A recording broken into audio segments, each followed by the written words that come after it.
Hi friends, பன்னீர் வச்சு ஒரு chapati role ஹெல்த்தியாக எப்படி பண்ணுறதுன்னு பார்க்கலாம். இது ஹோம்மேட் பன்னீர் தான்.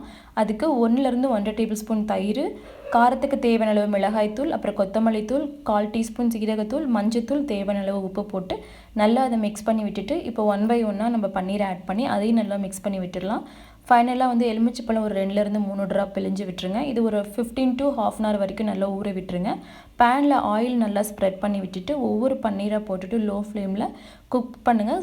பன்னீர் வந்து சீக்கிரமாக குக் ஆகிடும். அதே மாதிரி குக் ஆன உடனே ரொம்ப சாஃப்ட் ஆகிடும். இது நீங்கள் நெய்யில் கூட வந்து இதை ஃப்ரை பண்ணி எடுக்கலாம். சாஸ் மயோலோ இன்றைக்கி எதுவுமே ஆட் பண்ணல கிட்ஸ்க்கு கொடுக்குறனால. சப்பாத்தி சுட்டுட்டு அதுக்கு மேலே நீங்கள் பன்னீர் வச்சுட்டு ஃப்ரெஷ் தயிர் இருக்குல்ல அதை வந்து நல்லா ஸ்ப்ரெட் பண்ணி விட்டுருங்க பன்னீர் மேலே. அதுக்கப்புறம் ரோல் மாதிரி பண்ணி கொடுக்கலாம். இந்த இது பிடிக்காத குழந்தைங்களுக்கு தயிரோட சர்க்கரை நல்லா பீட் பண்ணிவிட்டு ஒரு க்ரீமி கன்சிஸ்டன்சிக்கு வந்ததுக்கப்புறம் இந்த பன்னீரில் வச்சுட்டு திரும்ப ரோல் பண்ணி நல்லா கட் பண்ணி கொடுத்தீங்கன்னா ரொம்ப விரும்பி சாப்பிடுவாங்க.